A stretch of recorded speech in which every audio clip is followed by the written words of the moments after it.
Purihin ang Panginoon. Mga kapatid, I'm inviting you to open your Bible in the book of Revelation chapter 5. We're going to proceed sa ating Lectio Continua. Nandito na po tayo ngayon sa chapter 5 ng Revelation. And the title of our sermon for this morning is, Who is Worthy to Open the Scroll? Mga kapatid. And before we read this passage, just like to let you know, na sa mga hindi naka-attend sa mga earlier sermons natin, the book of Revelation is written by John at sinulat niya ito while nandun siya sa Isle of Patmos. Pinatapon siya doon as an exile sa isang penal colony na yon, and God is showing him wonderful revelation. May pinakita ang Diyos sa kanya ng mga simbolismo, pangitain, visions. At ang first chapters talks about sa 7 churches dito sa lupa, na ano yung mga problema ng mga churches na kakaharapin nila, mga persecutions, pag-uusig, challenges, and what they need to do to repent. And later on in chapter 4, makita natin na yung vision from the earth, dinala si John doon sa langit at na-witness niya yung pagsamba ng mga makapangyarihang anghel, praising Him as their Creator. And now in chapter 5, mga kapatid, the scene is still in heaven, pero dito may ipapakita may papakita ang Diyos dito kay John as how God is worshipped as Redeemer. So from Creator to Redeemer dito sa chapter 5, and I'll be reading it sa verse 1 hanggang sa verse 10. Babasahin ko po siya sa English Standard Version. People of God, hear the word of the Lord. Then I saw in the right hand of him who was seated on the throne a scroll written within and on the back, sealed with the 7 seals. And I saw a mighty angel proclaiming with a loud voice, Who is worthy to open the scroll and break its seals? And no one in heaven or on earth or under the earth was able to open the scroll or to look into it. And I began to weep loudly because no one was found worthy to open the scroll or to look into it. And one of the elders said to me, Weep no more. Behold, the Lion of the tribe of Judah, the Root of David, has conquered so that he can open the scroll and its 7 seals. And between the throne and the 4 living creatures and among the elders, I saw a lamb standing as though it had been slain, with 7 horns, with 7 eyes, which are the 7 spirits of God sent out into all the earth. And he went and took the scroll from the right hand of him who was seated on the throne. And when he had taken the scroll, the 4 living creatures and the 24 elders fell down before the Lamb, each holding a harp and a golden bowls full of incense, which are the prayers of the saints. And they sung a new song, saying, Worthy are you to take the scroll and to open its seals, for you were slain, and by your blood you ransomed people for God from every tribe and language and people and nation, and you have made them a kingdom and priests to our God, and they shall reign on the earth. Let us go to the Lord in prayer. Our great Father, in the name of Jesus, Lord, we've come before the holy throne. We thank you for the manifold blessings na pinagkaloob mo sa bawat isa sa amin. Not only you have saved us through the person of your Son by dying on the cross, you have showered of us these magnificent graces so that we can endure in this life. And Lord, we pray that as we, your people, listen to your word found in this chapter of the book of Revelation, may your gospel be clearly seen, and may the work of Christ as the worthy one would be highlighted and appreciated, Lord, and worshiped by your people.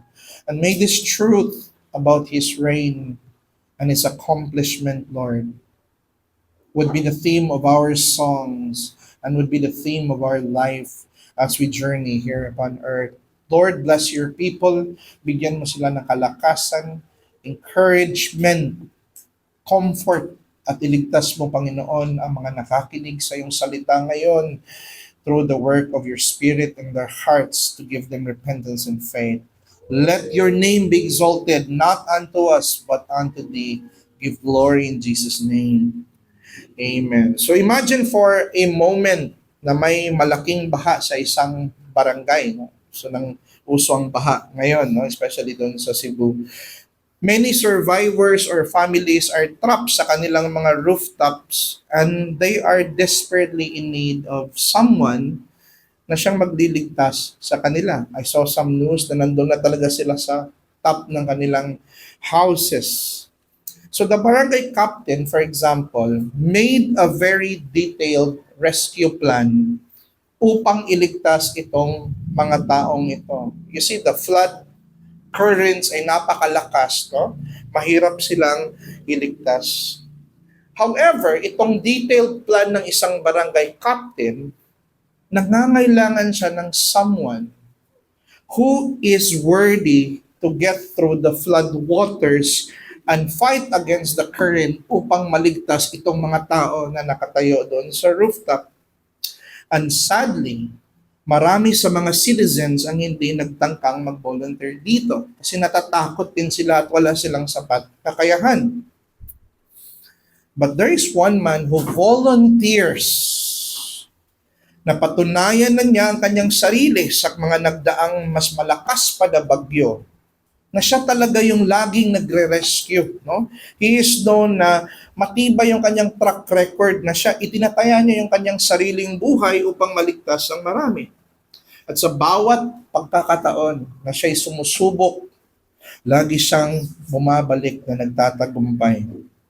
So given what he has accomplished, the barangay captain gave him the plan upang ipahayag ito sa mga tao para yung mga relatives ng pamilya na nasa taas ng rooftop, mabigyan sila ng comfort that this guy can perform the job, no?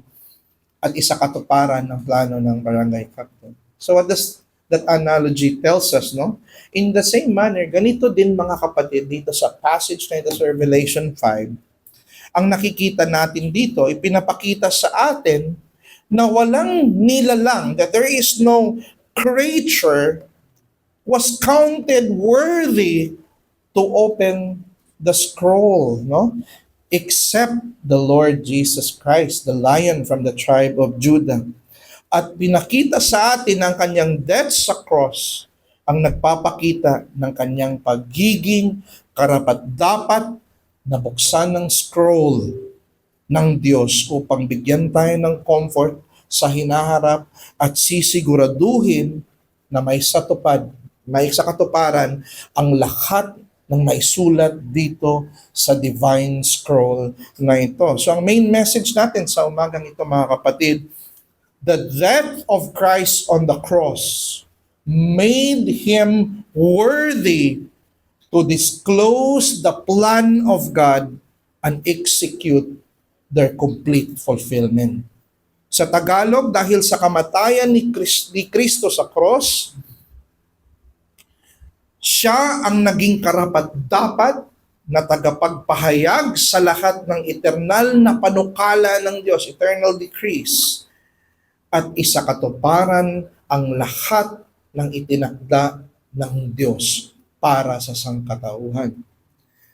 So two things ang titingnan natin dito mga kapatid. Nais ipakita ng writer ng Revelation the worthiness of Christ, which gives us confidence and comfort, no?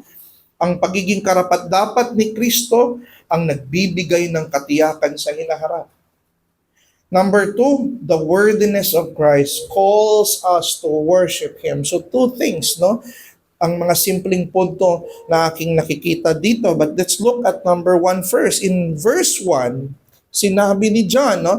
Then I saw in the right hand of him who was seated on the throne a scroll. Sa other book, it's called a book. No, it's in another translation. But ang pinaka-proper dito mga kapatid, scroll, written within and on the back, sealed with 7 seals.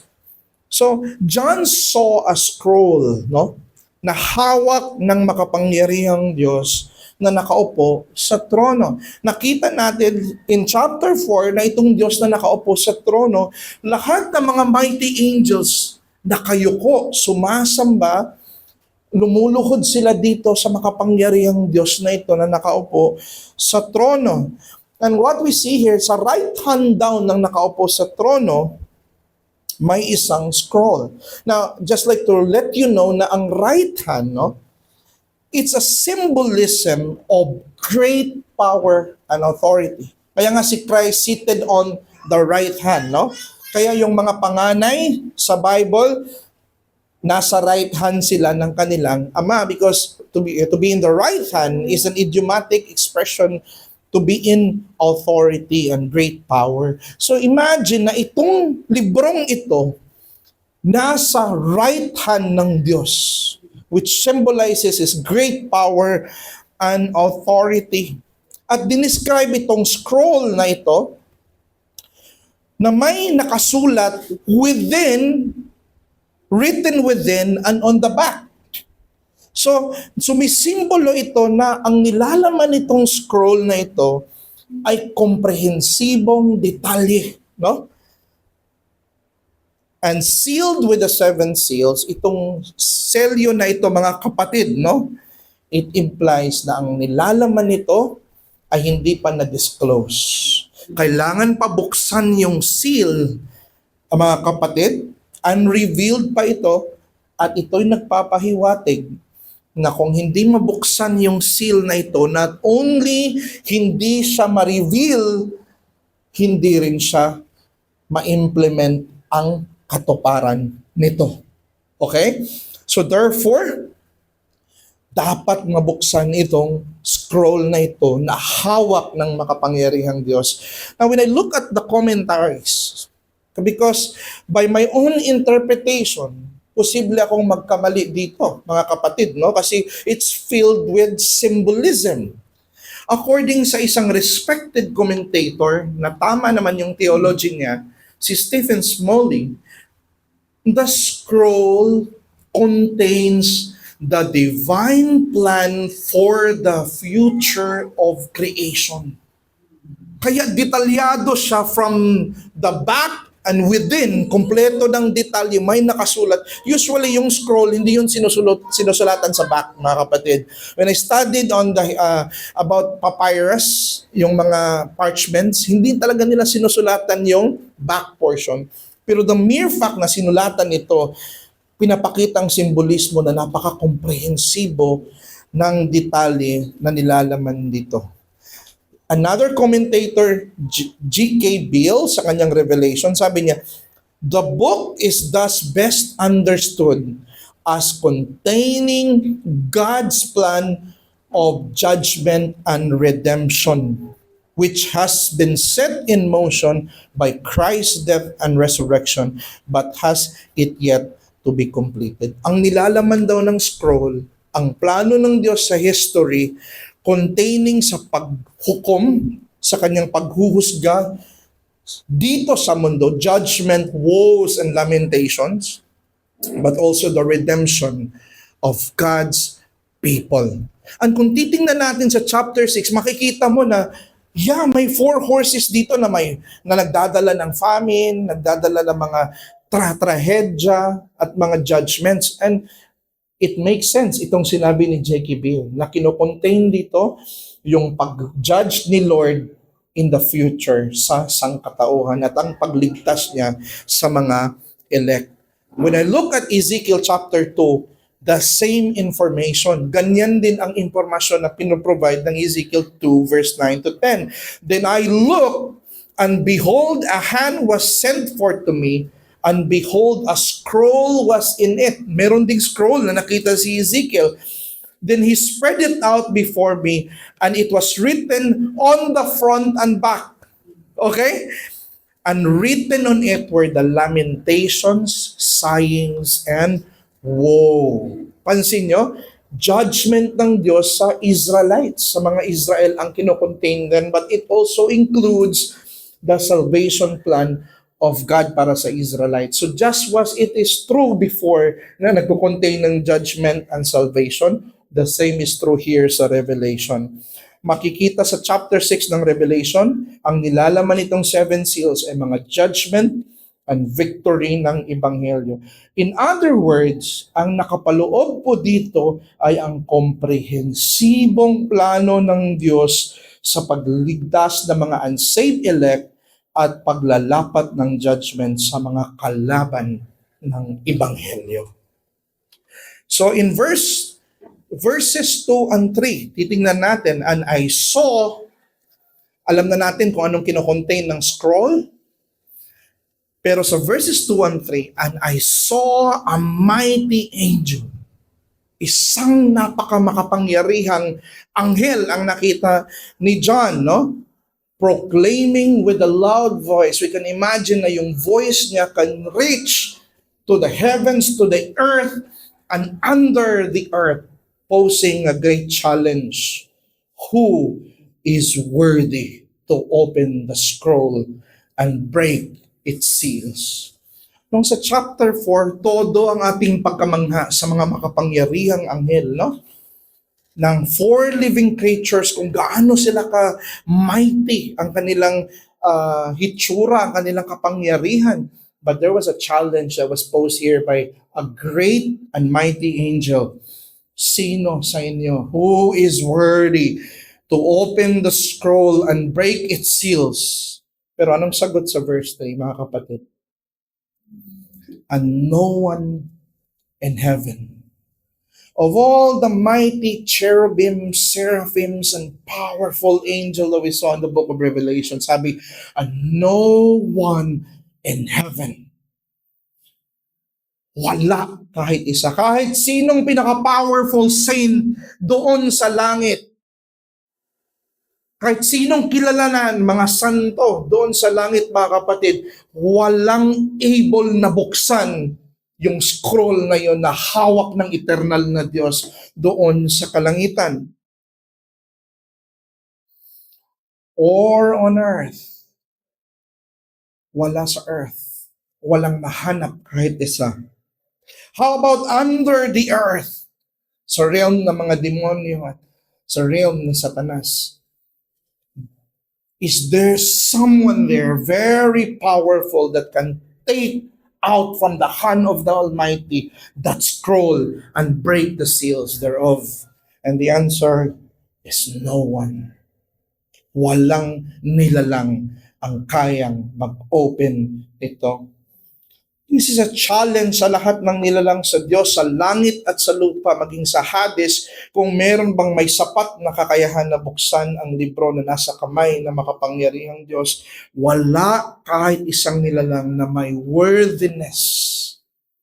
Not the 4 living creatures, not the 24 elders of mighty angels were very close in the throne of God.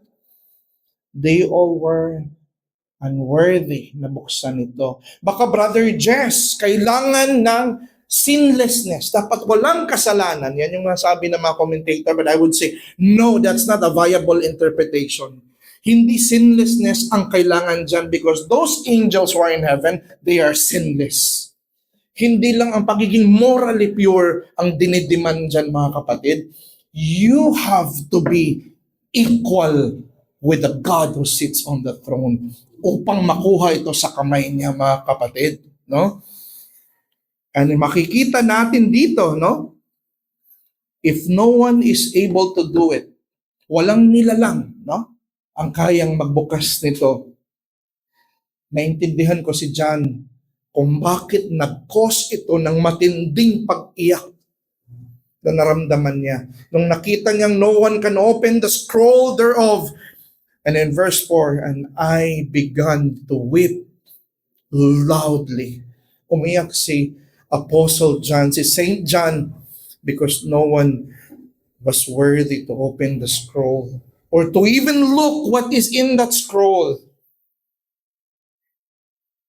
I could understand this because nabubuhay si Apostle John sa panahon ng matinding pag-uusig. Sa chapter 1 pa lang, dinidescribe na niya yung sarili niya. I am your companion in tribulation, right? Nasa time sila ng great suffering. Pinatapon siya doon sa isla ng Patmos, no? It was a time of great doubts, pag-aalinlangan, pangamba, walang kasiguraduhan. If nandun ka sa time na sinulat ito mga kapatid, hindi mo alam kung saan ka pupunta. You'll always be doubtful anong mangyayari sa future mo kasi inuusig kayo, hinahanap kayo, papatayin kayo. Hindi kayo makapagsamba, hindi kayo makapag-Lord's Day. Si John hindi nakapag-Lord's Day. Sa Lord's Day, nag-iisa lang siya doon sa Patmos, mga kapatid. It's time for such a great doubt. Anxiety level, napakataas ng mga anxiety level na kanilang na-experience. Perhaps sa panahong ito, many Christians ask, ano ba ang kahihinatnan ng kasaysayan?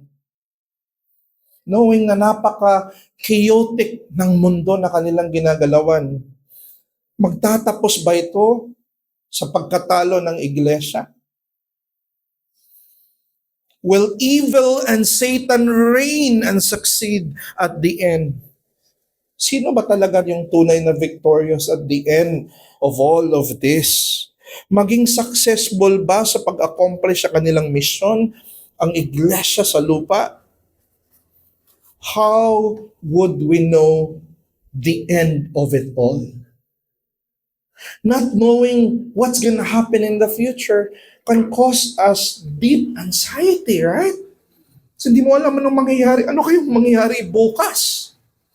And I can understand kung bakit siya umiyak, mga kapatid. Kasi if we don't know what's gonna happen in the future, if we don't know anong mangyayari, anong plano ng Diyos sa future, would the Lamb wins?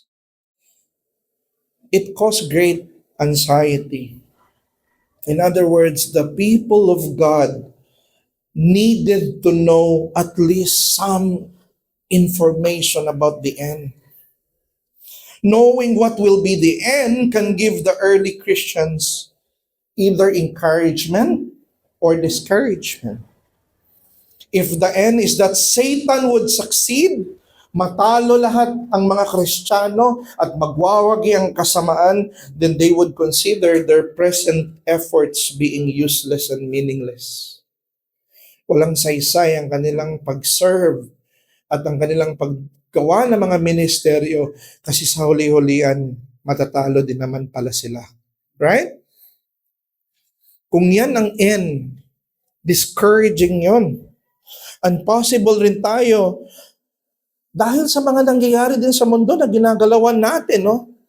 Meron din tayong time na tayo'y nangangamba. Ano ba itong mga nangyayari sa mundo? Ang daming patayan, ang daming korupsyon, ang daming mga political turmoil that disturbs our peace. Posible tayo makarelate kay John dito, no? That we would weep loudly. We would be anxious about what's going to happen in the future. But in verse 5, look at verse 5. And one of the elders, isa sa 24 elders, said to John, weep no more. Huwag ka nang umiyak, no? Behold, and he's pointing the reason kung bakit huwag ka nang umiyak. Sabi niya, behold, tingnan mo ang leon sa tribo ni Judah. The lion of the tribe of Judah, the root of David. We know that Christ came from David, but we know that the Messiah is also David's Lord at ang pinanggalingan ni David. The root of David has conquered so that he can open the scroll and its seven seals is pointing him back. May lahi, may anak si Judah na manggagaling sa tribo ni Judah. Ang hari sa lahat ng hari na siyang may kakayahan na mag-open sa scroll. So he's telling you, look unto him. Tingnan mo siya. John, tingnan mo at huwag ka nang umiyak dahil sa kanya. So, alam natin no, na si Christ in Isaiah 11:1, siya yung sinasabi, there shall come forth a shoot from the stump of Jesse, which is the father of David. A branch from his root shall bear fruit. In the day, the root of Jesse, which shall as signals for the people. Si Christ yung tinutukoy, no? Na may Messiah na darating, may great seed na darating, na magiging worthy na hari sa lahat ng hari. And in Revelation 22 verse 16, sinabi ni Jesus yan, I, Jesus, have sent my angels to testify to you about this thing for the churches. Ano sabi niya? I am the root and the descendant of David, the bright morning star. Siya yung tinutukoy dito mga kapatid, no? So siya ang pinangakong hari at Mesiyas, na siyang maghahari sa buong sansinukob. Siya ang matagumpay na hari, na tatalo kay Satanas sa kasalanan at sa kamatayan. Siya ang matagumpay na hari na kayang mag-absorb ng wrath of God upang wala ng condemnation na lalapat sa iyo. Lahat ininom niya. Yung cup of wrath doon sa cross. His finished work on the cross. Yung track record niya, no? Of dying on the cross made him worthy to take the scroll, to govern and rule the entire history para ito ay tutungo sa kanyang kumpletong kaganapan. So point is, God wants us, no? Gusto ng Diyos, no? That we behold the worthiness of Christ in this chaotic world to gain comfort and confidence about the end. Nais ng Diyos na ituon natin. Nandito din tayo sa chaotic world like John, right? Nais ng Diyos na ituon natin ang paningin sa worthiness ni Christ, mga kapatid, sa gitna ng kaguluhan sa mundong ito upang mapuspos tayo ng kaaliwan at matatag na katiyakan na ang wakas ng kasaysayan ay nasa kanyang kamay. When I watch some replays, mahilig ako mag-watch ng mga replay, especially pag basketball, no? Minsan natatakot ako, baka matalo yung team ko. Pag nalaman ko ng news na nanalo na yung team ko, papanoorin ko. Minsan tambak muna yung team na pinanood ko. Pero sabi ko, hindi ako mawawala ng confidence. Alam ko na yung end. Mananalo siya. Mananalo ang aking team. So dito din sa buhay natin mga kapatid, knowing the fact na alam mo na kung ano yung magiging ending ng buhay, no? Lahat ng mga daraanan mo na mga pagsubok, no? Hindi mo na siya titingnan as someone who is hopeless. Maraming mga bagay dito sa mundo na nais agawin ng ating atensyon, no? As we look into Christ, the world also would want to snatch us to gain attention. Mga frustrating circumstances, mga sicknesses, death, corruption, political warfares, mga bagay na nagbibigay discouragement at nagpapahina sa ating pananampalataya. We are not saying na i-disregard natin to, no? Baliwalain natin yon. It's not the point. We are saying that we have to look at those things in light of the victory and worthiness of Christ.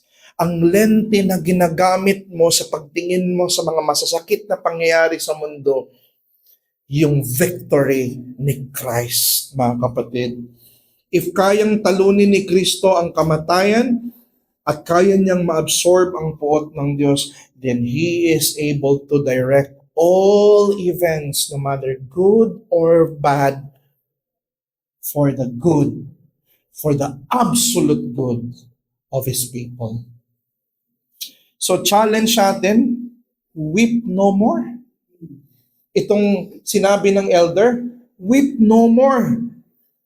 Huwag kang umiyak as if wala kang hope, no? You may weep, pero hindi siya pag-iyak ng isang taong walang pag-asa. But pag-iyak na may kagalakan that despite all these things that happen in this world, God's perfect plan is accomplished. His plan is not thwarted by any sort of events. He is so sovereign to give us salvation and sovereign to lead the entire events with perfect providence. All His plan will be accomplished, mga kapatid. If the future would tell us that in the end, the Lamb wins, si Kristo ay nagwawagi both in redeeming all the elect and in judging all the enemies, then this would give us hope and encouragement that despite all the dark events, frustrating circumstances that we experience, it will turn for our own good. And Christ will restore this world back to its original order. Si Adam turned this world into disorder and moral ruin. But the second Adam that will come, the Lord Jesus Christ, ibabalik na ito sa tamang order ang whole creation.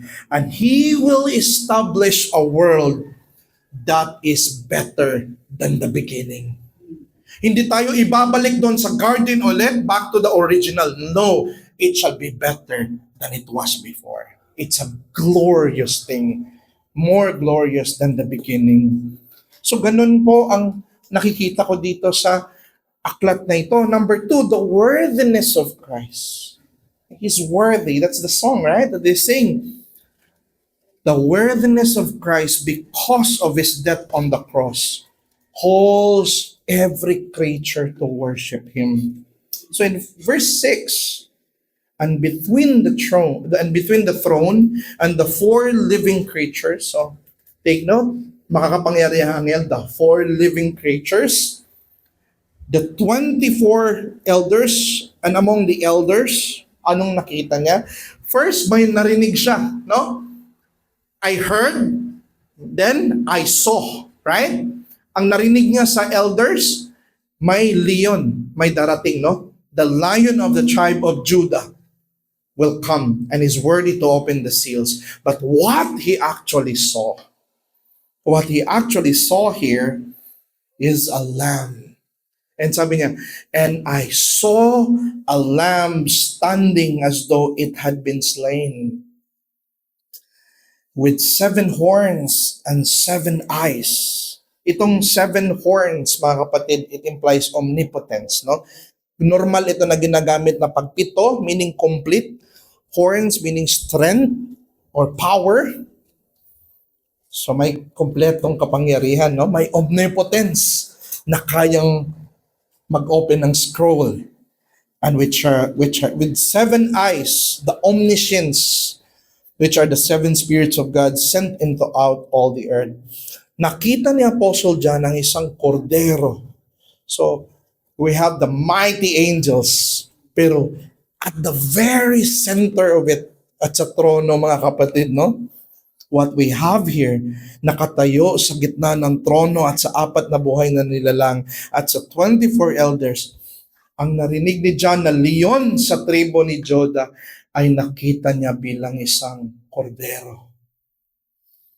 Ipinakita sa atin ng makapangyarihang leon na tatalo sa lahat ng kaaway ng Diyos ay siya ring mapagpakumbabang kordero.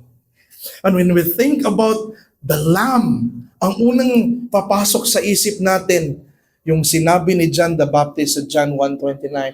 Si Isaac, sabi ni Isaac, di ba, kay Abraham, andito na yung mga gamit para sa pag-alay ng susunuging hayop. Where is the lamb? Right? That's his question kay Abraham. And John the Baptist answered that query by saying, Behold, the Lamb of God, which takes away the sin of the world. And that is the Lord Jesus Christ, no? As he is the worthy one who could pay for the sins of God's people, so he is the worthy one to open the scroll and set them into fulfillment, mga kapatid. So verse 7, and he went, ito yung ginawa ng lamb, no? And he went and took the scroll from the right hand of him who was seated on the throne. Imagine in the midst of the great angelic creatures, in the face of the celestial beings, showing their great powers and magnificence, but in the midst thereof there was a lamb who walks down into the unapproachable light. Take from the omnipotent hand the scroll which contains the eternal decree. There was a Lamb of God, and the challenge, who knows the counsel of God save God himself, the Spirit? Here we have a Lamb, the Lord Jesus Christ. He who is able to absorb the wrath of God can come to the throne of the eternal God. Papunta doon, mga kapatid, nakita nila yung Lamb of God. And when he had taken the scroll, at nung makita ito ng mga makapangyarihang anghel, sila ay tumugon without even commanding them to do so. Tumugon sila sa pagluhod at pag-awit at pagsamba sa Kanya. Verse 8, and when he had taken the scroll, nung nasaksihan ito ng makapangyarihang anghel, the 4 living creatures and the 24 elders fell down before the Lamb, before Christ the Lamb. Lumuhod ang makapangyarihang anghel doon sa Lamb of God, kay Kristo. And they were holding a harp and golden bowls full of incense, which are the prayers of the saints. And they were not even commanded. They sang a new song, saying, Worthy are you to take the scroll and to open its seals, for you were slain, and by your blood you ransomed people for God from every tribe, language, people, and nation. You have made them a kingdom and priest to God, for they shall reign on the earth. Meron tayong kinakausap dito na hindi pa lumuhod at sumamba kay Kristo. Brothers, friends, look at the mighty angels of heaven. Look at them. When they saw what the Lamb did, they bow down and acknowledging His Lordship and His Kingship. Kaya ikaw na nakita mo itong kaluwalhatian, kadakilaan ni Kristo, may you bend your knees and serve this great and powerful Lord. And this passage, many religions says Jesus is not God. They say Jesus is just an angel, the Jehovah's Witness, the INC. They say that Jesus is only a man. I want you to look at Isaiah 42:8 here. Anong sinabi ng Isaiah 42:8? I am the Lord, that is my name. My glory I give to no other. You see that? Ang aking kaluwalhatian, I won't allow it to be shared by anyone. I give to no other, nor my praise to carved idols. That glory is exclusively mine. That's what we know about the God of Scripture. But here we see, sa harap mismo ng Ama, hindi nag-aalinlangan ang mga anghel na lumuhod kay Kristo at sumamba sa Kanya sa harap ng makapangyarihang Diyos. They worship the Lamb, Christ. Walang sino man ang maaaring humarap ng tuwiran sa trono ng walang hanggang Diyos at kunin ang sa makapangyarihang kamay ang aklat at nagawa ni Kristo ang pag-open ng scroll, and He has been given authority in heaven and earth. Now, if Jesus was only a creature, the moment He is worshipped by all the angels, God will grind them into powder. Mawawala sa existence ang lahat ng mga anghel for doing such a blasphemy if He's not God. But the mere fact that the Father saw it and He is pleased that His Son is lifted up by the angels, it shows that He belongs to a different order. Ang Diyos na sinasamba natin is God Himself, mga kapatid. At nagawa ni Kristo ang pag-open sa scroll, and He has been given authority and power. Kaya kinomission niya tayo, right? Preach the gospel. All authority in heaven and earth is given unto me. All events, past, present, and future, are all directed to the accomplishment of God's plan. We can sleep with quietness in this crazy world because Christ overcame, mga kapatid. Ang dakilang persona, this is the point, at ang natapos na gawa ni Kristo sa cross, ang siyang dahilan kung bakit siya'y karapat-dapat sambahin ng lahat ng nilalang sa sansinukob. We do not worship Him only as our Creator, but also because He is our perfect Redeemer. At dito sa Revelation 5, ang kadakilaan ng Ebanghelyo, we saw the gospel, nagniningas sa ganda habang pinapakita sa atin ng kadakilaan ni Kristo. Kaya challenge sa atin, sa ating pagsamba, since this is the context of worship, nararapat na i-mirror natin ang bawat liturgy na purihin siya na nagtagumpay sa pagligtas sa mga makasalanan doon sa cross. And be of good comfort, brethren, na siya ang naghahari ngayon sa kasaysayan. Pasalamatan mo si Kristo na ngayon, bawat event na nangyayari sa buhay mo, bawat success, bawat kabiguan, bagamat di mo naiintindihan, pero lahat yan ay hahantong sa iyong mas ikabubuti. When you think about that, your losses, your failure, your success, whatever befalls in your life, God leads all of that for the best of yourself, for the good of yourself. To those who love God, all things work together for good. Be of good comfort na napakaliwanag na ng iyong bukas. Your future is so bright. I love that song, because He lives, I can face tomorrow. Makakapahinga ka na sa lahat ng mga anxieties mo. Right?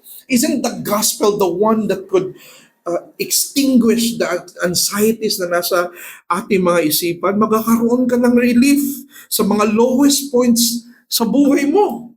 Because this is not the final episode and you know what's gonna be the end, right? Dahil si Kristo ay nagwagi. At kung sa magang ito, kinakilala mo na ikaw ay isang makasalanan, narito po ang kordero na nagtagumpay sa pagbayad ng kasalanan sa cross. At siyang nagtagumpay na buksan at tuparin ang lahat ng plano ng Diyos. Siya ang natatangi mong kaligtasan, natatangi mong pag-asa habang ikaw ay buhay pa. Kaya magsisi ka sa iyong kasalanan, ilapit mo yung kasalanan mo sa Kanya, no? At hanapan mo ng kapatawaran doon sa cross sa Kalbaryo. Believe in Christ. He's the death slayer. He is the scroll opener. And He is the seal breaker. Hindi lamang sa cross. Conclusion, isang kinatuparan ni Kristo ang panukala ng Diyos. Patuloy niya rin itong isinasakatuparan hanggang sa maganap na matupad ang lahat ng itinakda ng Diyos sa katapusan ng kasaysayan. What a great God we have. Let us pray to the Lord.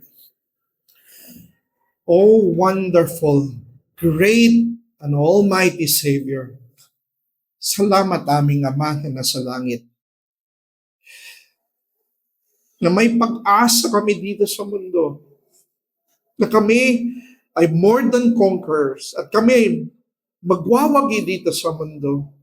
Hindi dahil sa performance na meron kami, hindi dahil sa kagalingan na meron kami, hindi dahil sa talino na meron kami, kundi dahil sa kadakilaan ng aming tagapagligtas. Siya ang natatanging rason, Panginoon. Kaya may source kami ng hope and comfort sa buhay namin dito sa mundong ito. At ang iyong pangako na mabuti para sa amin, ay alam namin that it unfolds into accomplishment and completion in the future. We are not worthy to receive this. Kaya Lord, hayaan mo kaming sambahin, parangalan sa buhay namin hanggang sa kami mamamatay dito sa mundo, sapagkat ikaw ang nag-iisang worthy, the worthy God who deserves all our praises and worship. Purihin ka, Panginoon, sa ngalan ni Jesus. Amen.